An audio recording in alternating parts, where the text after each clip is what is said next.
You are listening to The Vocal Technologist. Spoken tech for your ears. Welcome along. It's Thursday, which means it's time for Product Thursdays here on The Vocal Technologist. We're looking at design today, specifically some pretty big transformations happening. Yeah, exactly. We're digging into some surprising shifts, some really practical stuff that's, well, literally reshaping how we all create and innovate. It's about way more than just making things look nice. Oh, okay, right. Let's unpack this then. We're talking everything from, cutting edge AI tools that feel almost like magic to really rethinking what good design even is, and crucially, how we figure out if it's actually working in the real world. So let's jump straight into AI. It's weaving itself into everyday design tools in some incredible ways. Take Grammarly, for instance. Oh, yeah. Their whole interface got a redesign, right? Yeah. Built on Coda technology, which is super adaptable for adding new things quickly. Yeah. And now it's got this AI assistant, a grader, even a citation finder. Wow. And a plagiarism detector, which is kind of funny, isn't it? AI helping you write, and then AI checking if AI wrote it. That's a fascinating paradox, yeah. Yeah. And Google Photos is pushing it even further. You can just tell it what to do now, using natural language. Like what?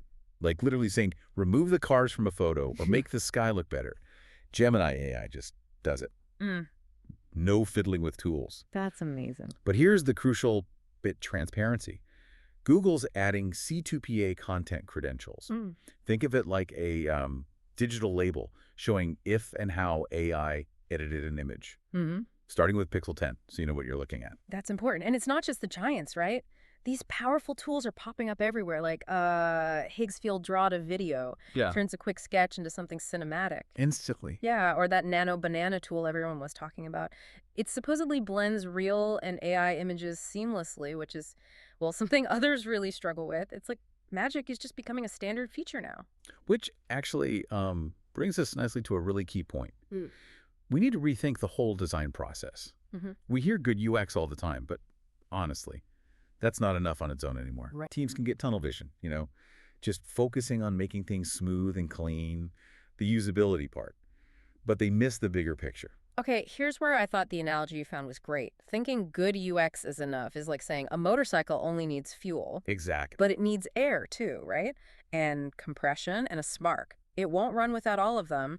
Products fail if they ignore the other essentials, being useful, findable, credible, accessible, desirable even. Spot on. So if our design needs all those other things, not just the fuel of usability, well, a lot of the old ways of designing are just too slow. You mean like waterfall? Yeah, precisely. Those rigid step-by-step methods, they don't really let you check all those value dimensions effectively as you go. That's why agile ideas like iterating fast, collaborating constantly, shipping often are so important. It's not just about speed, it's about making sure you're building the right thing, hitting all those value notes. That makes total sense. Okay, shifting gears a little, let's talk results. Real-world impact. I read about this design agency stocks Taylor Benson. They actually stopped entering design awards. Yeah, interesting story there. Why on earth would they do that? I mean, who doesn't like an award? Well, it raises that exact question, right? Yeah. They decided to put that time and money elsewhere, into something they called Good Deeds. Good deeds. Yeah, a pro bono program. Over 6 years, they put like 2,500 design hours into community projects right there in Leicester. Wow. And the interesting part is the result. It built stronger local networks, boosted their credibility with clients, even helped them win more business through tenders. It generated actual measurable returns that proved, well, way more valuable than a shelf full of trophies. Real impact. Okay, that's a powerful story. And you see that desire for real, tangible impact reflected elsewhere, too, right? Like AI interior design. Oh, absolutely. Search interest for AI interior designer is apparently at peak levels globally. Yeah. Tools like My Room Designer, Zona.ai, they generate photorealistic room designs in minutes. People are loving it, sharing these AI makeovers everywhere online.